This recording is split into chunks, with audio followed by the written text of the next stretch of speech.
শিৱসাগৰ আৰু চৰাইদেউ জিলাৰ ৰাইজক যোৰহাট আৰু গোলাঘাট জিলাৰ বান আক্ৰান্ত ৰাইজক এতিয়া প্ৰয়োজন অলপ নগদ ধনৰ।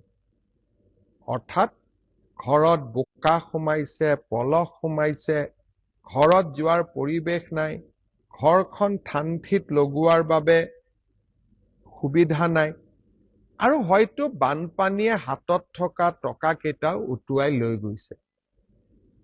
এনে পৰিৱেশৰ মুখামুখি হ'বলৈ, বাচন বৰ্তন কিনিবলৈ, এসাঁজ কাপোৰ কিনিবলৈ, এই গোটেইবিলাক চিন্তা কৰি আজি আমি সিদ্ধান্ত লৈছো যে বানত আক্ৰান্ত আৰু যাক সহায়ৰ প্ৰয়োজন আছে, বানত যি সিভিয়াৰলি আক্ৰান্ত হৈছে, অৰ্থাৎ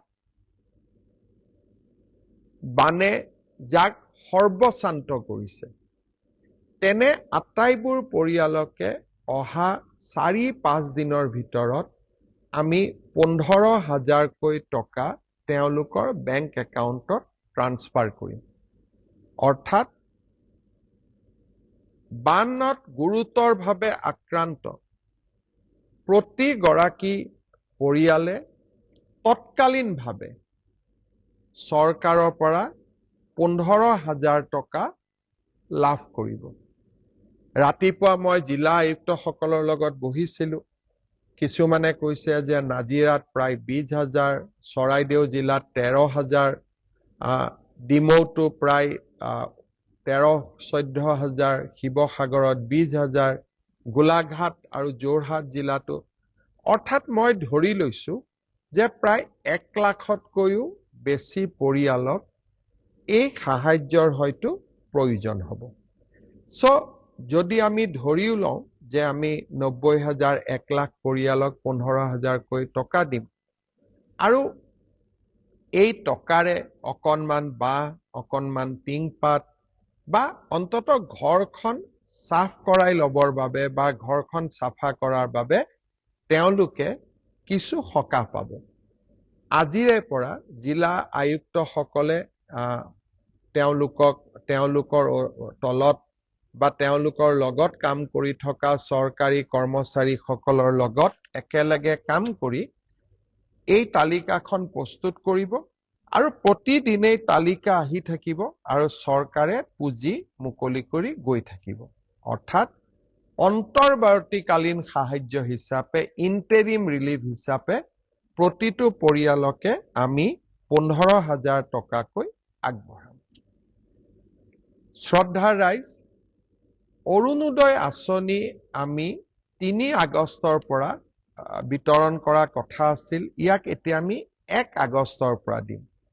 যোৱাবাৰ যেতিয়া মই ফেচবুক লাইভ কৰিছিলোঁ, বহুতে মোক কৈছিল যে মামা এইবাৰ অৰুণোদয় দিব নালাগে, অৰুণোদয়ৰ পুঁজিখিনি চৰাইদেউ আৰু শিৱসাগৰ জিলাত দিয়ক। আমি ইমান ডাঙৰ পদক্ষেপ ল'ব খোজা নাই, কিন্তু আমি এটা সিদ্ধান্ত লৈছো যে চৰাইদেউ, শিৱসাগৰ, যোৰহাট আৰু গোলাঘাট জিলাৰ অৰুণোদয় হিতাধিকাৰীসকলক এইবাৰ আমি 2,500 টকা দিম। অৰ্থাৎ 15,000 টকা বানত আক্ৰান্ত, গুৰুতৰভাৱে আক্ৰান্ত পৰিয়ালে পালে। অতিৰিক্ত কৰি 1 আগষ্টৰ দিনা বানত আক্ৰান্ত হওক বা নহওক, কাৰণ প্ৰভাৱটো সকলোৰে হৈছে, কোনোবা প্ৰত্যক্ষ কোনোবা পৰোক্ষ, শিৱসাগৰ, যোৰহাট, চৰাইদেউ আৰু গোলাঘাট জিলাৰ প্ৰতিটো পৰিয়ালক আমি অৰুণোদয় 2,500 টকাকৈ আগবঢ়াম।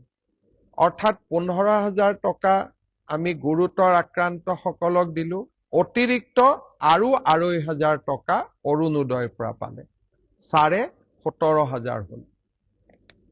ইয়াৰ বাবে বাকী জিলাৰ অৰুণোদয় হিতাধিকাৰীসকলক অকণমান টকা এইবাৰ আমি কম কৰি দিম। মোৰ বিশ্বাস কোনেও তাৰ বাবে আমাক বেয়া নাপাব। অহা 3-4 দিনৰ ভিতৰত আমি সমীক্ষা চলাম যে কাৰ কাৰ ঘৰ ভাঙি পৰিলে, কাৰ কাৰ ঘৰ ডেমেজ হ'ল, কাৰ কাৰ ফিচাৰী নষ্ট হ'ল, কাৰ কাৰ খেতি পথাৰ নষ্ট হ'ল, আৰু কাৰ কাৰ পশুধন নষ্ট হ'ল, আৰু কাৰ কাৰ তাঁতশাল নষ্ট হ'ল। এই এছেছমেণ্টটো আমি সমান্তৰালভাৱে আগুৱাই লৈ যাম। আমি যি এককালীন 15,000 টকা দিম বা অৰুণোদয়ৰ জৰিয়তে 2,500 টকা দিম, ই মাত্ৰ সাময়িক সকাহ।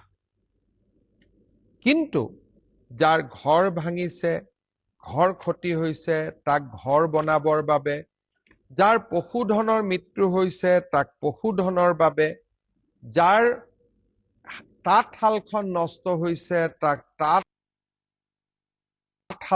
বাবে, যাৰ ফিচাৰী নষ্ট হৈছে তাক ফিচাৰীৰ বাবে, যাৰ খেতি কৰিব নোৱাৰা অৱস্থা হৈছে তাৰ খেতিৰ বাবে। এই গোটেই এছেছমেণ্টবিলাক 3 তাৰিখৰ পৰা আমি আৰম্ভ কৰিম। এতিয়াও বহু জাগাত যাব পৰা অৱস্থা হোৱা নাই।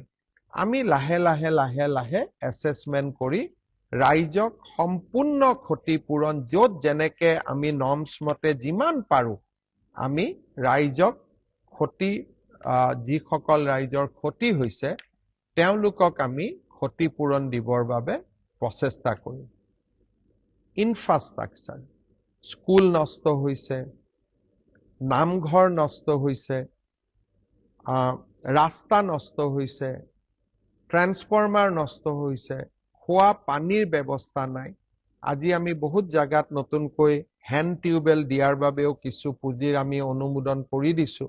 বিশেষকৈ সুশান্ত বৰগোহাঁই মোক কৈ আছিল যে হেণ্ড টিউবেলৰ খুব প্ৰয়োজন, তাকো আমি কৰিছো।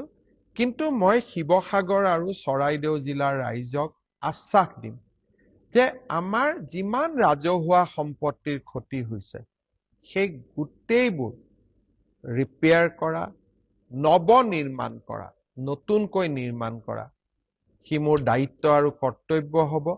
নিষ্ঠা আৰু সততাৰে সৈতে যিমান পাৰো আমি ৰাইজৰ লগত এই দুখৰ দিনত থিয় হৈ থাকিম আৰু ৰাইজক সহায় কৰাৰ বাবে প্ৰচেষ্টা কৰি থাকিম। কৰবাত যদি বান সাহায্য দিওঁতে আমাৰ চৰকাৰৰ বিষয়াসকল সময়মতে গৈ পোৱা নাই, কৰবাত যদি ক্ৰুটিনুটিও হৈছে, তাৰ বাবে মই শিৱসাগৰ আৰু চৰাইদেউ জিলাৰ ৰাইজৰ ওচৰত ক্ষমাও বিচাৰিম। কিন্তু আমাৰ প্ৰচেষ্টা বিপদৰ সময়ত আপোনালোকৰ লগত থিয় দিয়া, আমাৰ প্ৰচেষ্টা আপোনালোকৰ দুখৰ সমভাগী হোৱা, আমাৰ প্ৰচেষ্টা আপোনালোকৰ লগত হাতত হাত ধৰি আমি হেৰুৱা জীৱনৰ ছন্দ পুনৰ এবাৰ উভতাই লৈ আহা। চৰকাৰ আৰু মই আৰু মোৰ সতীৰ্থসকল এই মহান কৰ্মযজ্ঞত শিৱসাগৰ, চৰাইদেউ, গোলাঘাট আৰু যোৰহাট জিলাৰ ৰাইজৰ লগত থিয় হৈ থাকিব। ৰাজ্যৰ বিভিন্ন অঞ্চলৰ পৰা বিভিন্ন NGO, সমাজসেৱী সংগঠনেও চৰাইদেউ আৰু শিৱসাগৰ জিলাৰ বানাক্ৰান্ত ৰাইজক যোনে যেনেকে পাৰে সহায় কৰাৰ কাৰণে চেষ্টা কৰিছে। অসমৰ মুখ্যমন্ত্ৰী হিচাপে মই আকৌ এবাৰ স্বেচ্ছাসেৱী সংগঠন, হৃদয়বান ব্যক্তি সকলোকে মই আকৌ এবাৰ ধন্যবাদ আৰু অভিনন্দন জনাইছো। ৰাজ্যৰ কেইবাটাও জাতীয় সংগঠনেও এই উদ্ধাৰ অভিযানত জঁপিয়াই পৰিছে। স্থানীয় বিধায়কসকলেও বহু পৰিমাণে ৰাইজৰ কষ্ট লাঘৱ কৰাৰ বাবে প্ৰচেষ্টা কৰিছে।